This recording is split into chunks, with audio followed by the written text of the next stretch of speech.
लेकिन सबसे पहले हम आपको देश का मूड बताएंगे, यानी मूड ऑफ द नेशन बताएंगे। 2024 के लोकसभा चुनाव के बाद शायद ये सबसे दिलचस्प समय है जब जेन जी ट्रेंडिंग है और जेन जी के पेपर लीक जैसे मसलों के बहाने देश की राजनीति की भविष्यवाणी लिखने की कोशिश हो रही है। सबसे पहले आपको बताते हैं कि आखिर इस पूरे जो मूड ऑफ द नेशन सर्वे है उसकी मेथोडोलॉजी क्या है। तो सबसे पहले आपकी स्क्रीन पर लगभग 1,16,000 लोगों को इसमें शामिल किया गया और एरर मार्जिन इसमें ±3% है। 1 जुलाई से 25 अगस्त तक इसे किया गया। लेकिन यह भी याद रखिए कि सर्वे के जो आंकड़े हैं वो बताने से पहले आपको यह भी बता दें कि जेनजी आंदोलन से और उसके बाद किया गया सर्वे आप इसको क्यों देख सकते हैं। तो आगे बढ़िए, आपको बताते हैं 1 जुलाई 2026 से 25 अगस्त 2026 के बीच हर आयु वर्ग जाति धर्म लिंग वाले 25,184 बालिगों की राय ली गई है। इसके अलावा पिछले 24 हफ्तों में 91,000। तो जेनजी आंदोलन के बाद लगभग 26,000 लोग हैं और इससे पहले से लगभग 91,000। तो टोटल मिलाकर 1,16,000। लेकिन जेनजी युवा क्या सोच रहे हैं उस पर भी अलग से जो नंबर्स रिफ्लेक्ट कर रहे हैं वो अब हम आपको दिखाना शुरू करते हैं। तो आइए, +3 -3 का एरर हमने आपको बता ही दिया है, ये मार्जिन ऑफ एरर हो सकता है। अगर आज हो चुनाव तो वोट शेयर गठबंधन के हिसाब से किसकी बन रही है सरकार। आगे है एनडीए 45% के साथ और इंडिया गठबंधन 39% के साथ। अन्य को जाता हुआ दिख रहा है 16%। तो अगर आज हो देश में चुनाव तो देश का मिजाज क्या है, ये इंडिया टुडे सी वोटर का वो सर्वे है जो साल में 2 बार हम दिखाते हैं। जनवरी वाला सर्वे हमने आपको दिखाया था जिस वक्त बीजेपी अपने दम पर 287 सीटें 287 सीट्स लाकर सरकार बना रही थी। इस बार अगर आप देखिए तो अगस्त के महीने में जो ये दूसरा सर्वे है उसमें वोट शेयर एनडीए को 45%, इंडिया गठबंधन को 39%, 16% अन्य को। अब इसको सीटों में कन्वर्ट करते हैं। अगर आज हुए चुनाव तो सीट शेयर में गठबंधन के हिसाब से एनडीए को मिलता हुआ दिख रहा है 326, इंडिया गठबंधन को 185 और अन्य को 32। अगर आज चुनाव हुए तो वोट शेयर पार्टी के हिसाब से देखिए, बीजेपी 39%, जो कि अगर आप देखिए तो पहले से जो जनवरी के महीने में आया था उससे कमतर है। लेकिन 2024 के मुकाबले अगर आप देखिए तो ये इजाफा है। वहीं कांग्रेस पार्टी को 21% और अन्य को 40% आते हुए दिख रहे हैं, यानी कांग्रेस से ज्यादा अन्य को मिलता हुआ दिख रहा है। अगर आज चुनाव हुए तो सीट शेयर पार्टी के हिसाब से 261। 2024 के लोकसभा चुनाव में भारतीय जनता पार्टी की आई थी 240 सीटें, लेकिन अभी अगर आप देखिए तो 261 हो रहा है। वहीं जनवरी के महीने में जब हमने ये सर्वे किया था तो यह आंकड़ा 287 पहुंच गया था। यानी जेनजी के आंदोलन के बाद जो देश का मिजाज है उसमें बीजेपी की सीटें थोड़ी कम हुई हैं, लेकिन ये अभी भी 2024 के चुनाव के मुकाबले 21 सीटें ज्यादा है। वहीं कांग्रेस पार्टी को भी मामूली सा फायदा होता हुआ दिख रहा है। 99 सीटें से वो 106 सीटों पर पहुंच रही है, वहीं अन्य को 176 सीटें। अब अगला सवाल, प्रधानमंत्री के तौर पर मोदी का कामकाज आप कैसे आंकते हैं। अच्छा कहने वाले 51%, औसतन कहने वाले 17% और खराब कहने वाले 27% लोग हैं। एक बार फिर से आप देखिए, 51% अच्छा, औसत 17 और 27% खराब कह रहे हैं। प्रधानमंत्री के तौर पर मोदी के कामकाज को आप कैसे आंकते हैं। तो अगस्त 2025, जनवरी 2026 और अगस्त 2026, ये तीनों का डेटा देख लीजिए। जब अगस्त 2025 में आप देखेंगे तो लगभग 58% कह रहे थे अच्छा। फिर ये जनवरी आते आते इस साल के 57% हुआ, मतलब 58% जो आया था वो लोकसभा चुनाव के बाद आया था।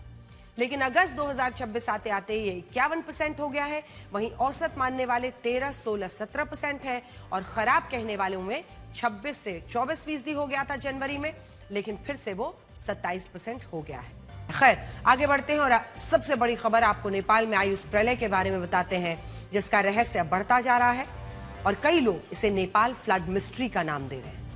ऐसी मिस्ट्री, ऐसा रहस्य जो नेपाल और चाइना के दावों के साथ उलझती जा रही है और आज हम आपको इसी के बारे में विस्तार से बताएंगे। लेकिन उससे पहले आप इस वीडियो को देखिए जो नेपाल के बेत्रावती बाजार का है। Woi, shit. Oh shit man. Bertahan tu. Weh, pihak mas batin lihat. Asal gaड़ी उल्टा कैसा? Asal lihat. Bertahan tu. Asal mana weh? Siapa? Gaड़ी. Ada siapa yang bawa turun dah? Oh shit. Ulung talong kau siapa utar gaड़ी siapa? Wow! Nak marka deh.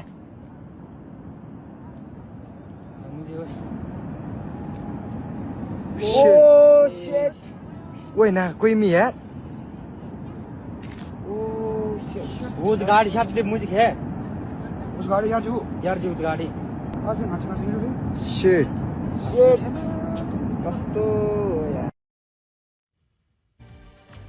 अब जो लोग इस video के आधार पर ये सवाल पूछ रहे हैं कि तिब्बत बॉर्डर से 40 किलोमीटर दूर नेपाल के बेत्रावती इलाके में भी पानी का बहाव इतना तेज कैसे था, तो उन लोगों को हम बताना चाहते हैं कि यह सवाल ही पूरी तरह गलत है।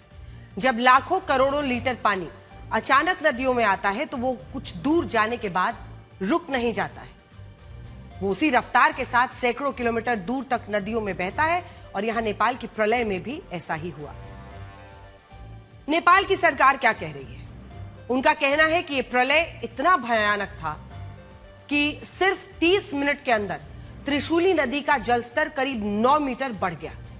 9 मीटर 9 मीटर का मतलब हुआ बिजली के एक बड़े खंभे जितनी ऊंचाई आप समझ लीजिए, या फिर लगभग 5 लोगों को मिलाकर जितनी हाइट होगी उतना जलस्तर सिर्फ 30 मिनट के अंदर 9 मीटर बढ़ गया।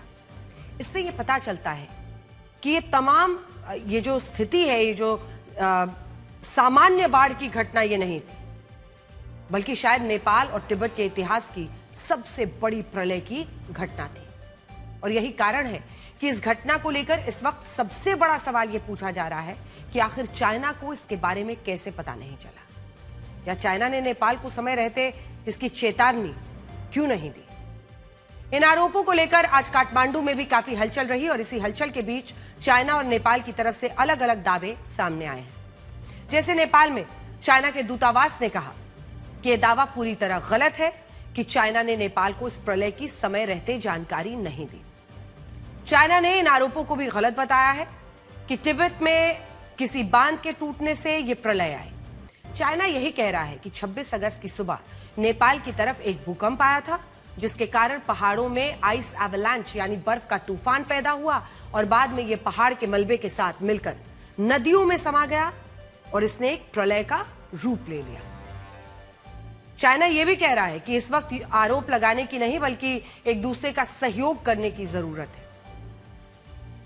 दूसरी तरफ है नेपाल। नेपाल सरकार ने इस घटना को एक प्राकृतिक आपदा के रूप में देखा है। नेपाल के विदेश मंत्री शिशिर खनाल और नेपाल की डिजास्टर मैनेजमेंट अथॉरिटी का शुरुआती आकलन यह है कि तिब्बत बॉर्डर से 20 किलोमीटर दूर उत्तर में एक ग्लेशियल लेक यानी झील जो है उसमें अचानक धमाका हुआ। बाद में इसी झील का पानी पहाड़ के मलबे के साथ तिब्बत की लहेंडे नदी में आया और फिर इसी से यह नेपाल में प्रवेश कर गया। अब नेपाल यह दावा क्यों कर रहा है, उसके लिए आपको इस वीडियो को देखना होगा। यह वीडियो हमने आपको कल भी दिखाया था, कई बार दिखाया, जिसमें नेपाल बॉर्डर के उस पार तिब्बत के जिरोंग पोर्ट का इमिग्रेशन ऑफिस इस प्रलय में पूरी तरह नष्ट हो गया था। पहली नजर में इस वीडियो को देखकर यही लगता है कि मिट्टी और मलबे का सैलाब दूसरी तरफ से तिब्बत में आया था। लेकिन जब आप इसी जिरोंग पोर्ट की 1 साल पुरानी तस्वीर को यहां देखेंगे तो इसमें एक नई कहानी नजर आती है। अब ये जो इमिग्रेशन ऑफिस जो पूरी तरह से पानी से बर्बाद हो गया है, वो सबसे नीचे आपको दिख रहा है, जहां पर चाइना का एक फ्लैग आप देख रहे हैं, सफेद बिल्डिंग बड़ी सी। वहीं अगर आप देखिए तो एक तरफ है लहेंडे खेला, ये नदी है लहेंडे खोला, यहां से पानी आता है और ये जो केरंग खोला है उसमें जाना है। तो कुल मिलाकर अगर आप देखिए इसमें यह दिखता है कि बॉर्डर पर तिब्बत और नेपाल के बीच जो मैत्री पुल बनाया गया है, बीच में आपको एक फ्रेंडशिप ब्रिज अंग्रेजी में लिखा हुआ है, देखिए उसको ब्लैक पर येलो से, वो मैत्री पुल बनाया गया। उसके नीचे 2 नदियां बह रही हैं। ये दोनों नदियां तिब्बत क्षेत्र से नेपाल में आती हैं। तो ये दोनों नदियां जो है वो बह के आगे जा रही हैं। लहेंडे खोला कहते हैं और जो दाएं हाथ पर है उसे किरोंग खोला कहते हैं। अब नेपाल की सरकार यह कह रही है कि तिब्बत में जो झील फटी उसका मलबा बाएं हाथ वाली जो लहेंडे नदी है उसमें आया था। और यह इसलिए भी संभव है क्योंकि हमने तिब्बत की साइड से जो वीडियो देखा उसमें सैलाब किरोंग सांगपो नदी की तरफ आता है, जिसका मतलब ये हुआ कि तिब्बत की लेंडे नदी में जो प्रलय आई उसी ने बॉर्डर पर तिब्बत के इस इमिग्रेशन ऑफिस और मैत्री पुल को ध्वस्त किया और बाद में ये पानी नेपाल की भोटेकोशी नदी और फिर त्रिशूली नदी में आगे बढ़ गया। तो आइए आपको बड़ी स्क्रीन पर जरा दिखाते हैं, जिससे आपको समझ में आएगा कि ये पूरी कहानी है क्या।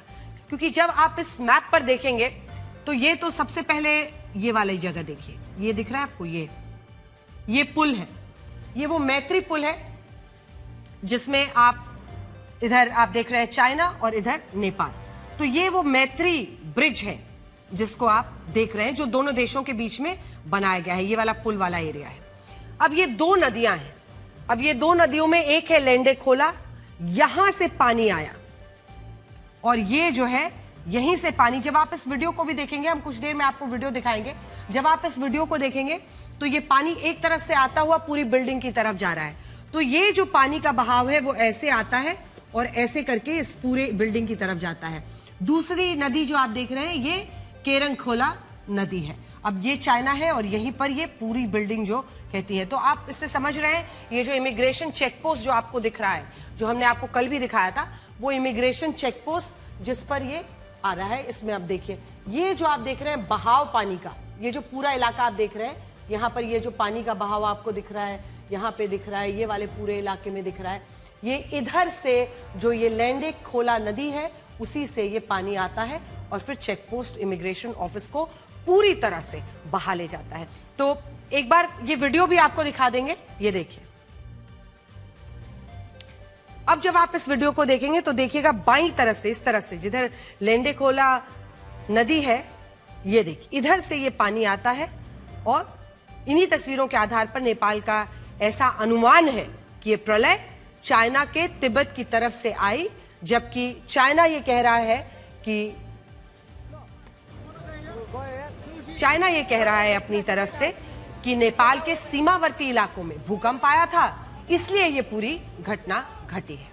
खैर, इस वक्त की एक बड़ी खबर चाइना के सरकारी मीडिया ग्लोबल टाइम्स की तरफ से आ रही है, जिसमें ये कहा गया है कि नेपाल में दो नदियों के मिलने वाली जगह पर एक बड़ी बैरियर झील बन गई है और अगर ये झील भी फट गई तो नेपाल में अब तक की सबसे बड़ी प्रलय आ सकती है। ये खबर बहुत बड़ी है और इसीलिए हमने सोचा, क्योंकि अगर आप देखें तो ये अपने आप में बता रहा है कि किस तरह से अभी तक चाइना ने इस खबर को ट्रीट किया है। जो तबाही आई है, mudslide hits near border port in Xizang, people feared missing. तो कुल मिलाकर अगर आप देखिए तो इसको मडस्लाइड के ही तौर पर वो रिपोर्ट कर रहे हैं और उसी तरह की जानकारी दी जा रही है। लेकिन जब आप ये देखेंगे, जितनी तबाही कल आए सैलाब में हुई थी उससे ज्यादा तबाही इस बैरियर झील, जिसके बारे में अब बताया जा रहा है कि बैरियर झील के फटने से ये हो सकती है। दो नदियों के संगम पर बनी हुई है ये। एक नदी का नाम है छोचेन खोला और दूसरी नदी का नाम है पुरेपू सांगपू। अब ये दो नदियों के पास ये झील है। इन दोनों नदियों का जहां संगम होता है वहां पर भूस्खलन, मलबा, मिट्टी, पत्थर इकट्ठा होने से काफी पानी जमा हो गया है। अब चाइना का जल संसाधन मंत्रालय ऐसा कह रहा है कि आज सुबह तक इस झील में 20 लाख टन मीटर पानी इकट्ठा हो चुका था और अगले 3 दिनों में करीब 30 लाख घन मीटर और पानी इस झील में आने का अनुमान है। और इसीलिए चाइना ने यह चेतावनी दी है कि अगले 3 दिनों में झील का प्राकृतिक बांध टूटने का खतरा काफी ज्यादा है और अगर ऐसा हुआ तो इस झील में जमा लाखों घन मीटर पानी जो है वो अचानक बहुत तेज रफ्तार से नीचे की ओर बह सकता है और इसके साथ मिट्टी, पत्थर, मलबा, फिर वही मंजर, भयावह मंजर जो हमने देखा है और इससे अचानक दूसरी बड़ी बाढ़ नेपाल में पैदा हो सकती है। इसी वजह से चाइना इस झील पर लगातार नजर रखने की बात कह रहा है और ग्लोबल टाइम्स की इसी रिपोर्ट में यह भी लिखा गया है कि पहले जो बाढ़ आई थी उसके पीछे नेपाल में हुआ भूस्खलन था और आप देख ही रहे हैं कि नेपाल के भूस्खलन को वो इस बाढ़ के लिए जिम्मेदार बता रहे हैं। मतलब बाजी पूरी तरह से पलट दी गई है, जबकि साफ दिख रहा है कि किधर से पानी आया है, किस नदी से पानी आया है। इसी रिपोर्ट में यह भी लिखा गया है कि नेपाल के कारण तिब्बत के इलाकों में बाढ़ आने से 3 लोगों की मौत हुई, 2 लोगों को रेस्क्यू किया गया, कुल 558 लोग लापता हैं, 260 विदेशी नागरिक इसमें शामिल हैं। यहां आप नेपाल और तिब्बत के बीच इस अंतर को भी देखिए।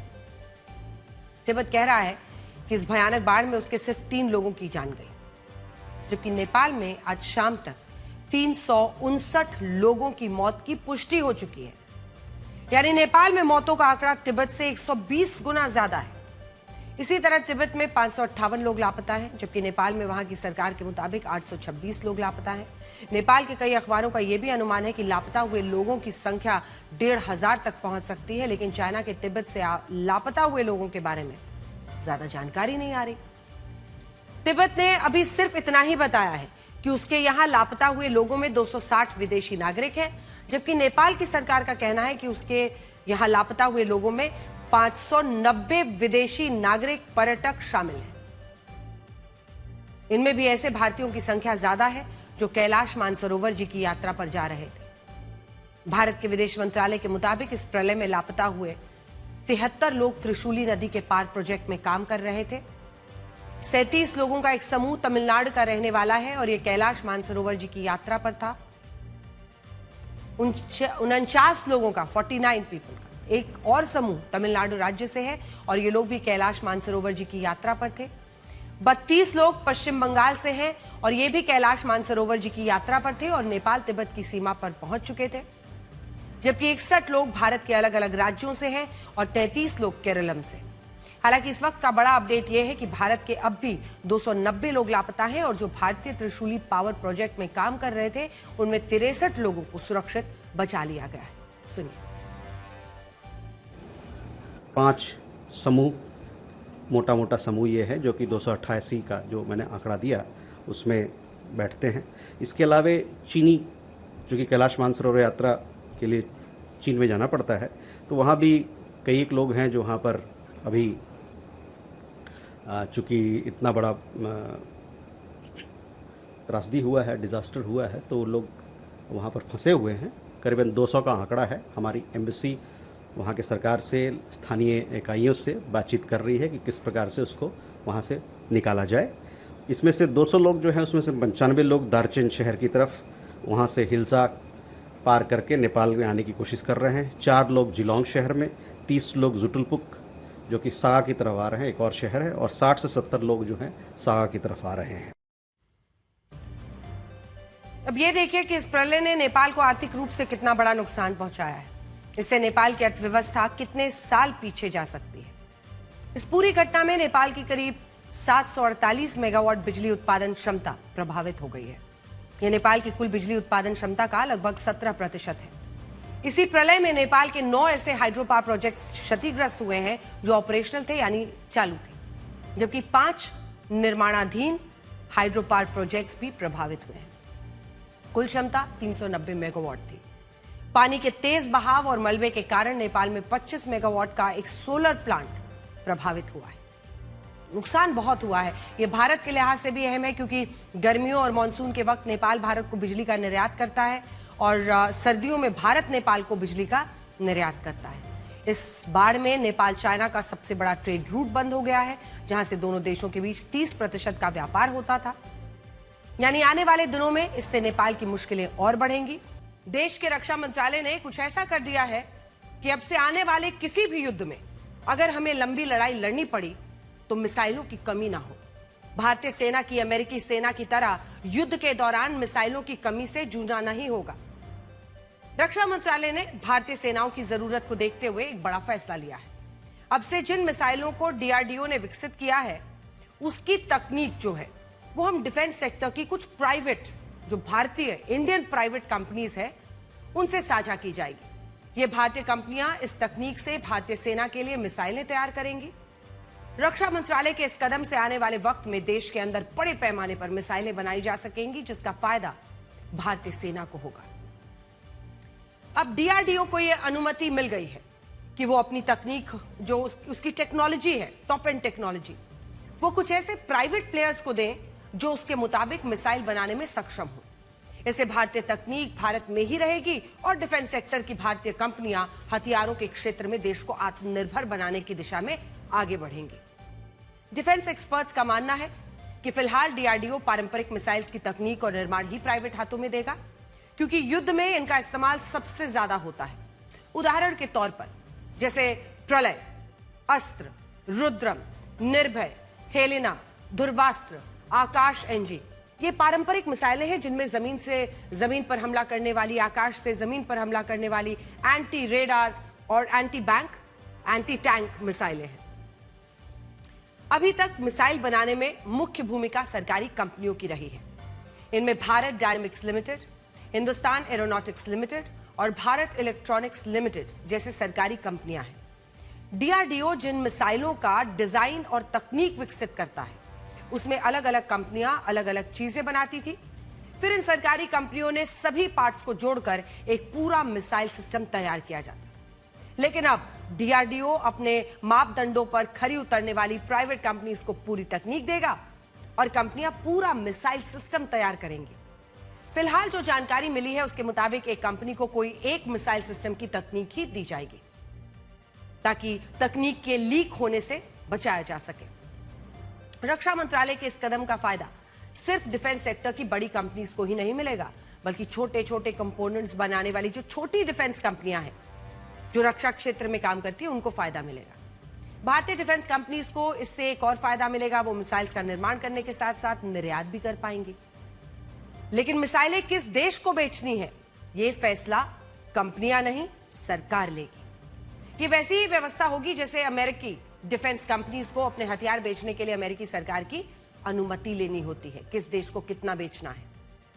सरकार प्राइवेट डिफेंस कंपनीज के सेल पर इसलिए निगाह रखती है क्योंकि ऐसा नहीं हो कि भारतीय डिफेंस कंपनियां भारतीय तकनीक पर बने मिसाइल सिस्टम को किसी ऐसे देश को बेच दे जो भारत का दुश्मन हो। अमेरिका भी इसीलिए अपने देश की डिफेंस कंपनीज की सेल पर नजर रखता है। सरकारी क्लियरेंस मिलने के बाद देश के प्राइवेट कंपनियां अन्य देशों के साथ हथियारों की डील कर पाएंगी और इससे भारत का रक्षा उत्पादन और निर्यात दोनों ही बढ़ेगा। साल 25-26 में भारत का रक्षा उत्पादन 1,78,000 करोड़ रुपए तक पहुंच गया, जबकि साल 2014 में यह करीब 46,000 करोड़ था। हमारा रक्षा निर्यात भी बढ़कर 38,424 करोड़ हो गया है। डिफेंस सेक्टर में हम धीरे धीरे आत्मनिर्भर हो रहे हैं। हथियारों को लेकर सेना की जरूरत पूरी करना प्राइवेट डिफेंस कंपनीज का पहला लक्ष्य है और दूसरा लक्ष्य है बेहतरीन हथियार बनाने वाले देशों की लिस्ट में भारत को पहुंचाना। और अब अगली खबर आपको बताएंगे अंजना 2.0। यह खबर जापान से है, जहां लोगों ने इतिहास को बचाने के लिए एक अनूठी मिसाल पेश की। इन लोगों ने बिना किसी आधुनिक मशीन के सिर्फ रस्सियों के सहारे 400 साल पुराने और 360 टन वजनी जो किला है उसको खींचकर उसकी असली जगह पर पहुंचा दिया। बड़ी दिलचस्प खबर है, बताइए अंजना 2.0। बिल्कुल अंजना, इतिहास को बचाने के लिए जापान ने एक ऐसा अनोखा तरीका अपनाया है जिसे देखकर पूरी दुनिया हैरान है। जापान के आओमोरी प्रांत में करीब 400 साल पुराना हिरोसाकी कासल बना है। साल 2015 में आए एक भीषण भूकंप से इस किले की दीवारें कमजोर हो गई थीं। इन्हें बचाने के लिए वैज्ञानिकों ने 360 टन वजनी इस ऐतिहासिक किले को अपनी जगह से 80 मीटर दूर खिसका दिया था। अब जब दीवारों की मरम्मत हो चुकी है तो इस विशाल किले को वापस अपनी पुरानी जगह पर लाया जा रहा है। हैरान करने वाली बात यह है कि इसके लिए किसी आधुनिक मशीन का इस्तेमाल नहीं किया गया, बल्कि इसके लिए अपनाई गई जापान की सदियों पुरानी तकनीक हिकिया। इसके तहत भारी इमारतों को बिना तोड़े रोलर्स और पटरियों के सहारे धीरे धीरे आगे बढ़ाया जाता है। इस काम में मदद के लिए जब प्रशासन ने लोगों को बुलाया तो पूरी दुनिया से हजारों लोग पहुंच गए। अलग अलग टीमों ने रस्सियों को खींचकर इस भारी भरकम किले को उसकी मंजिल की तरफ बढ़ाना शुरू कर दिया। भले ही यह किला पूरी तरह साल 2033 तक पर्यटकों के लिए खुलेगा, लेकिन जापान ने यह साबित कर दिया है कि अगर अपनी संस्कृति से प्यार हो तो इतिहास को कैसे जिंदा रखा जाता है।